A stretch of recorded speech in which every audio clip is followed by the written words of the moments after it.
Welcome to summertime. Time to break out the summer wheats. We're going to show you some of the best. Do you remember the worst thing you ever drank?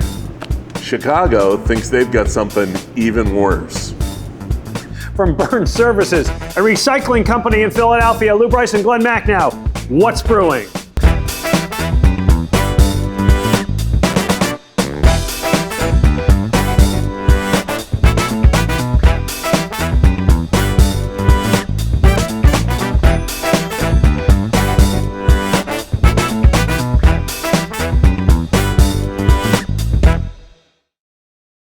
America began with a spark.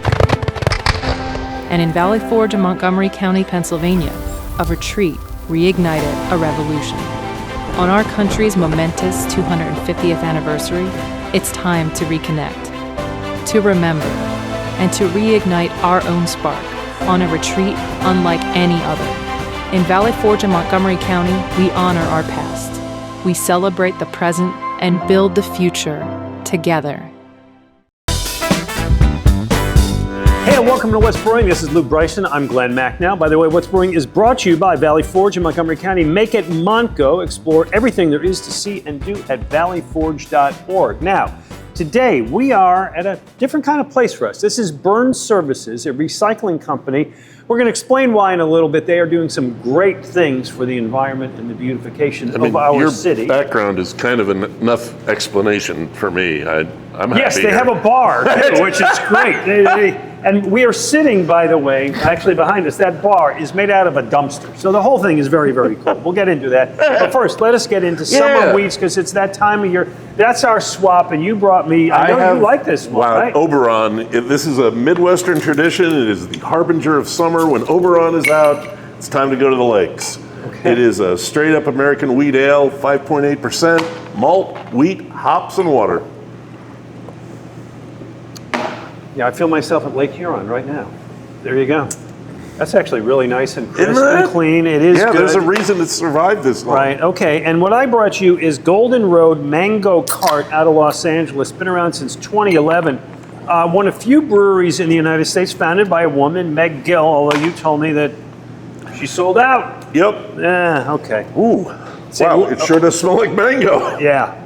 Oh yeah, got a lot of it. Real mango in it. Ooh, inspired by the iconic fruit vendors of Los Angeles. 4% ABV, they do know very their light, mangoes. sweet, and so on. These are truly American beers, invented in the early days of craft brewing, made with between 30 and 60% wheat malt. Okay. And what does that do? Yeah, how does that manifest itself? Well, it's a fairly simple flavor. In fact, a lot of the fruit beers you'll have are built on wheat beers because they are relatively simple. Yeah. But you get a faint citric edge from the wheat. It's just how it ferments. It's clean. It's typically easy to drink. lighter, right? It is typically this lighter. There's a couple of strong yeah. ones, but yeah, this is 5.8. That's actually on the stronger end. So this is summertime. It is summertime stuff. By the swimming pool, at the beach, whatever, playing volleyball, doing all that stuff. Yeah. Here's some of the other ones I brought you, some favorites. This is Yards, makes the Summer Crush. Nice. Citrus. This is Lost Coast Apricot. You like this one? I love Lost Coast.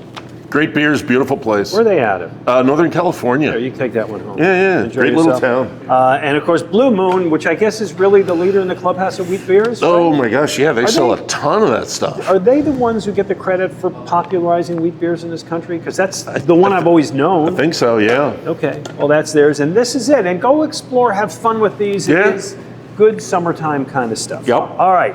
Time to get into our photo contest, and this week we did beer and music. This comes off of an episode where you had the Philly Pops come out and play for us.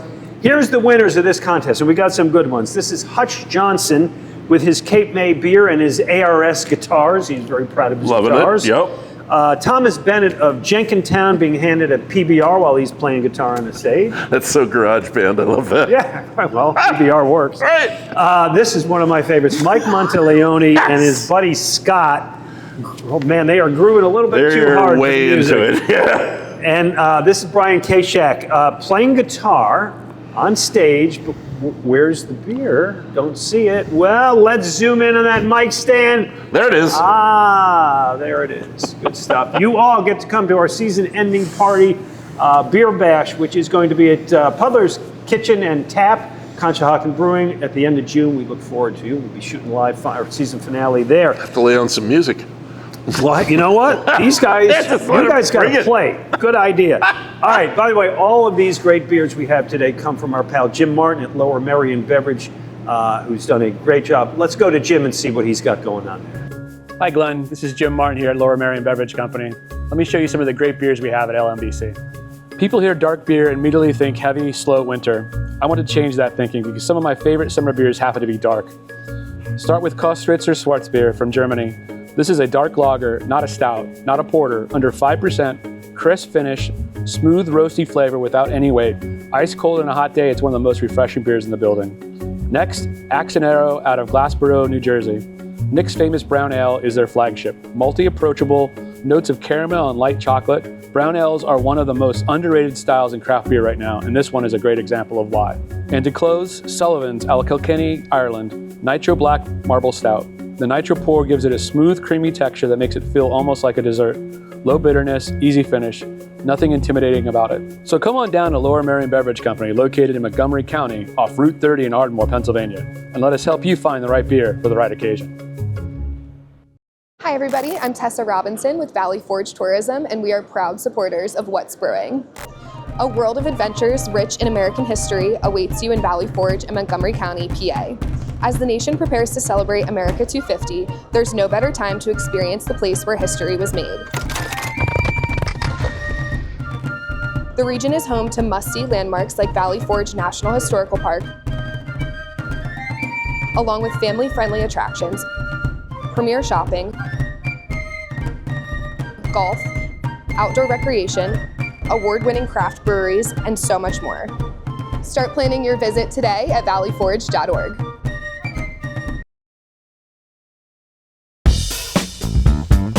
Welcome back to What's Brewing with Lew Bryson, host of Seen Through a Glass podcast. I'm Glen Macnow. We're at Burns Services Recycling in Philadelphia. We'll explain that to you in a little bit.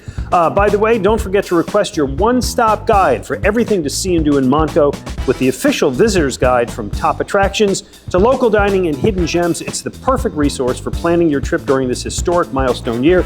Sign up at valleyforge.org to have your free copy delivered right to your door. Lew Bryson. Glen Macnow. By the way, we are drinking the Burns American Lager, proudly partnered with Conshohocken Brewing Company. These people even have their own beer. Yup. How about that? Which is very good. That's a good beer. Enjoy that, because it's the last good thing you're going to be drinking for a while. You may or may not know that June 8th is National Name Your Poison Day. Did not know that. Everything's got a day for those who celebrate. It stems from a March 1864 edition of the Daily National Republican newspaper in D.C. Yeah, it was long. Which reported the phrase, "Please nominate your poison, gentlemen." It was the latest way of asking what sophisticated drink men would like to have. The story made its way to newspapers across America, and the colloquialism, "Name your poison," stuck. So we celebrate that by talking about the worst thing you ever drank. It is poison. We asked our viewers. We got great responses. Andrew Pope says, American Genuine. It was a generic lager, kind of like Pabst, except that it tasted like a horse consumed it first, then removed it from its body the way a horse normally does, and that waste product was then lightly filtered and re-fermented, served out of code and rancid. Good writing. There you go. You're up. Tim Trainer, very brief but very descriptive. Rheingold beer, Panther Pea. Ooh. John Webster. Mamma Mia pizza beer. I remember that stuff. You do? Yeah. Think gassy garlic burp flavored beer. Bad idea. I agree with him. Ed, Egghead Drake. Ages ago, I had a beer called Apollo Lager. Came in a cool bright blue bottle. I remember the bottle, never had the beer. No matter how cold you got it, it still tasted like warm suntan lotion. Oh, okay. Dante's Disco Inferno nominated MD 2020 Banana Red, known as a bad decision, a bottle. I can't believe they sell. I looked it up. It actually it says it blends the distinct taste of artificial banana and red fruit punch. The world's been waiting for that. Oh yeah. And you got my friend Mark Gillespie does the Whiskey Cask podcast. Great. Fishkey, a Bruichladdich single cask that was finished in an ex-herring barrel, full of nasty brine, fishy tasting, makes Malort seem tasty by comparison. Which brings us to I'm really glad we're not going to have to find out. Malort. Sam Solar said Malort tastes like what I think battery acid would be like, so we're going to try Malort. Okay. This is Jepson's Malort, which is a traditional wormwood-based digestive. Yeah. Which, if you've ever been to Chicago, it's like a rite of passage. It's a hangover cure. You lose a bar bet in Chicago, you gotta go and drink one of those. I had my first in a Chicago bar, Okay. 2 a.m. All right. You got any, just before we taste it, you got any words of warning? No. Okay. No. All right, here's to you. Ooh, baby. Okay, I will say right away, I've had worse. Yeah, it's in the It's aftertaste. bitter. It's yeah. Back in May, Chicago Cubs manager Craig Counsell won his 900th game as a major league manager. That's a big deal. Yep. He is no party animal. He's a Notre Dame grad with an accounting degree. He's like a real straight guy. Wow. But they have a tradition that the player of the game celebrates with a shot of Malort, so he did. And this is a picture I'm doing. This is another review of it. Tastes like sweat squeezed out of hockey pants, then aged for 5 years in a keg tub left over from a frat party that a cat drowned in. I love how that just keeps going. All right. So I got this. This is JD Bomb. You've had this. I have not.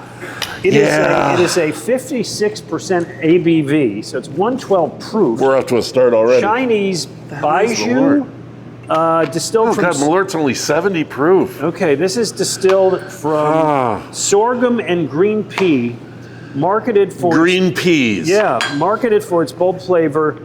It is also known as burning liquor. Hold on. And this bottle actually came straight from China. A friend of mine brought this home for me from China. An ex-friend of mine now. Yes, it will be. There is a traditional etiquette for drinking this, okay?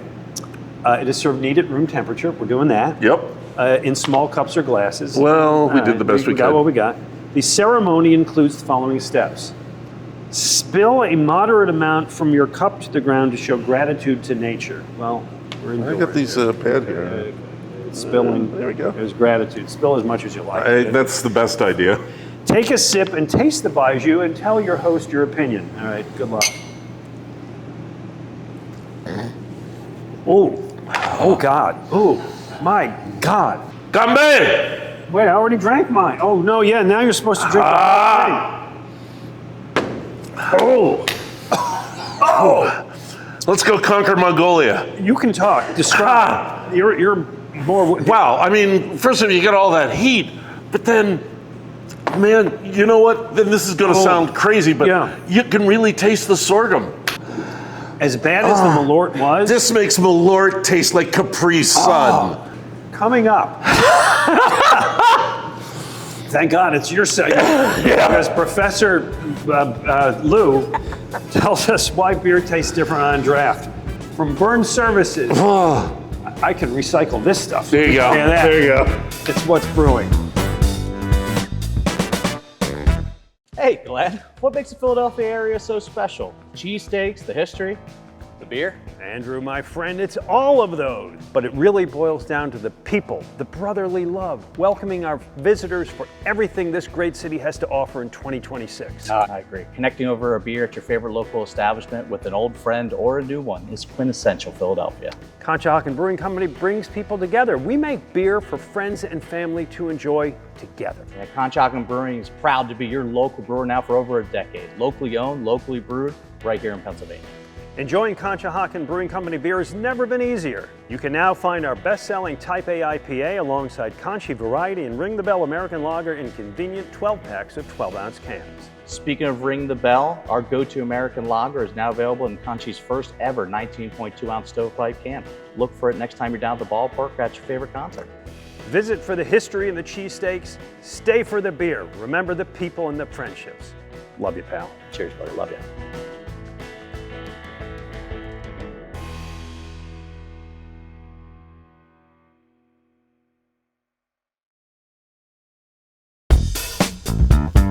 Welcome back to What's Brewing from Burns Services Recycling Company here in Philadelphia. This is Professor Lew Bryson. I'm Glen Macnow. By the way, make sure you check out the Montgomery's Passport, a free mobile pass featuring the county's award-winning breweries, wineries, and distilleries. Montgomery County ranks second in the state for the number of breweries, giving you plenty to explore and toast to during this once-in-a-generation celebration. Visit valleyforge.org to get started. All right, Prof. Today's 101 lesson for the beer newbies is, why is beer different on draft than out of a can or a bottle? So what do we got? We have homework. Pour yourself a can of beer. Okay. What we have here is the draft that we just poured from this wonderful in-house bar. Yeah. And the can of the Burns American Lager. Mm-hmm. So these are the same beers, but one's draft and one's can. All right. All right. Here we are. Well, they look the same. They look the same. Yeah. So I was drinking with Tom Keogh from Yards after a beer festival, and I asked him, why does beer taste different from a keg instead of on a bottle or can? Tom didn't try to convince me that I was wrong, for which I thank him. Draft beer in America is barely different from the stuff that's in the tank. Mm-hmm. It is not messed with it at all. They essentially hook up a hose and run it right in there. There's no exposure to oxygen. There's no exposure to light. Yeah, why don't we try this? There you go. This is the draft. Draft. It's nice. It's fresh. It's crisp. Yeah. It's a fine beer. Very pure. This does not seem to have the same intensity. Let me try it again. Okay. Well, that was the draft. Now I'm going with the can. This one feels different to me. Okay. So what's the difference? Well, the keg, as I said, is pretty much the way the brewery makes it. Mm-hmm. I remember a brewer telling me one time, you know, I make the beer, I put it in a keg, it's good to go. I make the beer, I send it to packaging, they screw it up in 30 seconds. Packaging has gotten a lot better. I was going to say, the beer I get in cans is great these days. Beer in cans is great. Is there still a difference? In bottle, I would say, because you never know what happens to it. When breweries send a keg out, mm-hmm. it stays cold. It stays in the dark because it has to. Yeah. It's not pasteurized, it's not any of that stuff. You have to keep it cold. Beer goes out of there in a can or a bottle, who knows what happens to it. I will say this. Yeah. I think the process is so much better than it was years ago. I mean, I remember it's not as big a difference. You know, growing up and tasting beer out of a can and like, oh, good, metal. Yeah. Now this don't have that anymore. It's got the linings. Yeah.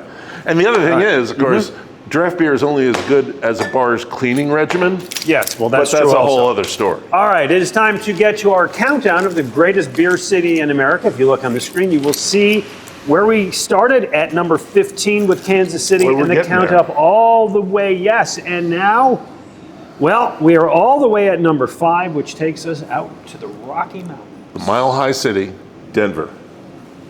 Denver is actually kind of an odd case. We know it mostly for beer because of the Great American Beer Festival, which is held there. Fantastic event. The Brewers Association is headquartered there. But the only nationally distributed brewery from Denver anymore mm-hmm. yeah. is Great Divide, which, great brewery, love them. Yeah. We have a can of Yeti over there. Yeah, there it is. Great beer. Right. But there are a ton of small breweries. Bierstadt Lager House, fantastic place. Last time I was there, I got 2 cases to bring home. Hogshead, our mutual friend, a bunch of others.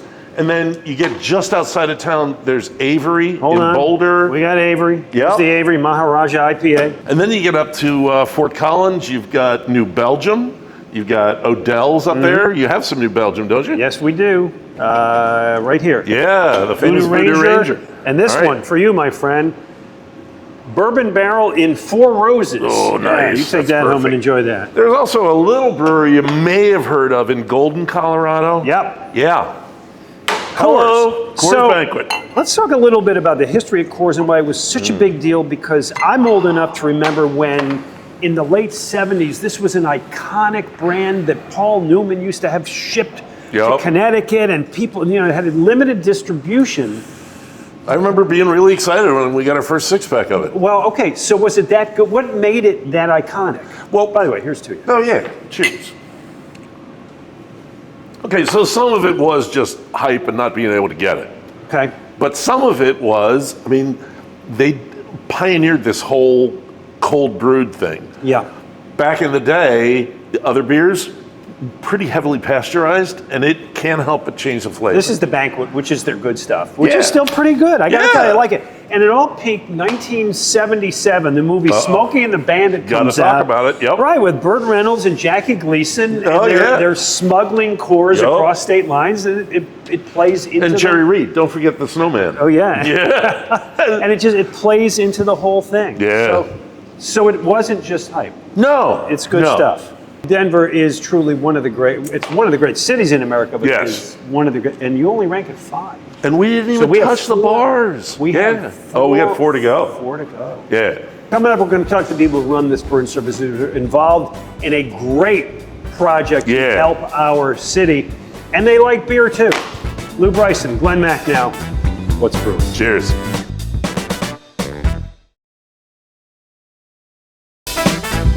Hey, welcome back to What's Brewing with Lew Bryson. I'm Glen Macnow, and this gentleman with us is Alan Burns, who is the second generation owner of Burns Services, where we are doing the show. A different kind of thing for us, but let me start with this. I am drinking here a Burns Services American Pale Ale, Gotta love that. partnered with Conshohocken Brewing.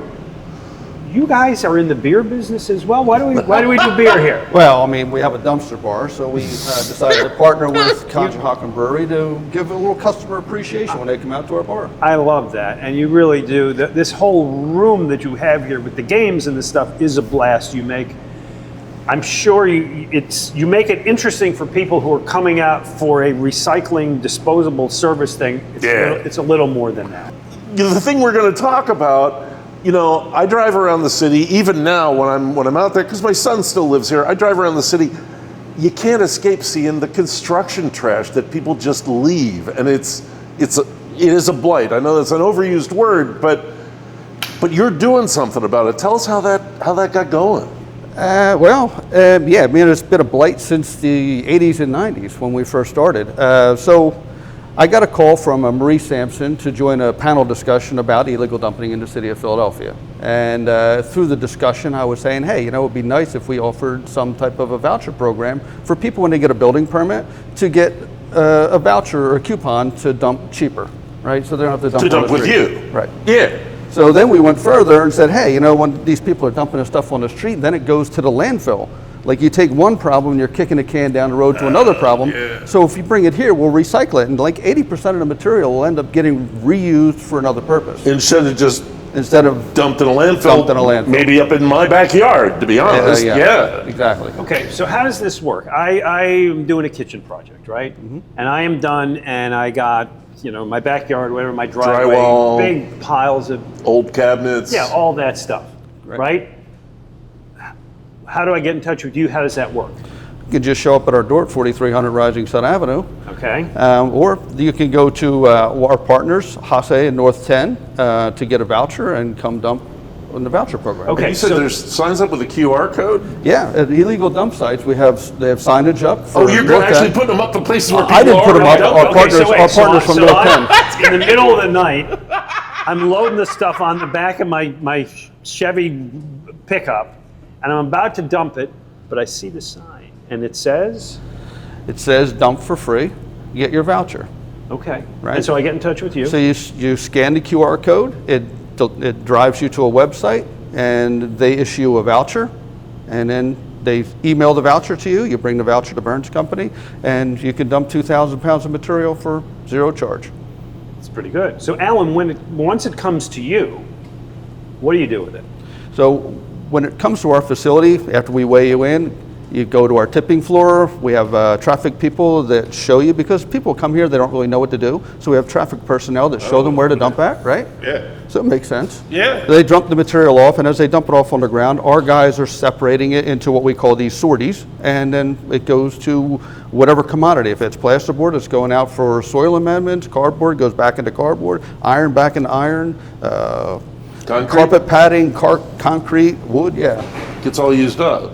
And you said you can find a use for about 85% of it. So in the end markets, we're about 65%, Okay. and then we have a product of last resort. So anything that we can't recycle, gets the way you ground up, put that. and it gets reused as landfill cover or a solidification agent. Nice. Right? So it gets used, it's on a landfill, but it gets used one more time before it goes on a landfill. And the good thing about recycling it that way is landfills decompose at different rates. Garbage decomposes faster than construction material. Sure. So construction material causes the lifts to shift, and it causes a lot of operational issues at the landfill.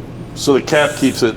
So grinding up construction material before you take it to the landfill actually benefits the landfill. Okay. Got it. Okay. Right. So you've been doing this in a pilot program. William Penn Foundation is involved. They're kind of Yes. the sponsors. This. When did this start? Probably about 4 months ago. We've been brewing for about a year. Brewing for about a year. But just started about 4 months ago. We got off the ground. How much stuff have you gotten so far? We probably processed a little over 60 vouchers, or maybe 120,000 pounds of material. Shut the front door! 120,000 pounds of material that would have ended up on the street somewhere. Yes. So the word's out. Yeah. And that's the thing. I mean, I got to figure you're a midnight guy dumping at midnight. Yeah. Okay, he's probably going to dump that load still in the stream, but he's going to see that sign next time.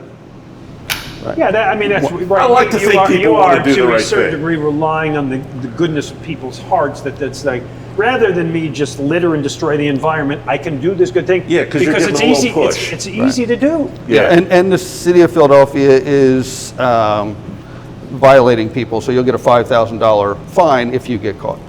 Right? Oh, bringing it So there's another That's a good incentive. right There's there. another incentive. All right, so let's do it. How do they get in touch with you? Give us your website, phone, whatever. If they want to get in touch So with us. yeah, that's it's the way to do it. Burn Services. But if you want a voucher, you look up North 10, or it's on our website, Richard S. Burns and Company.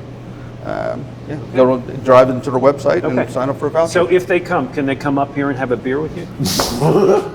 All right.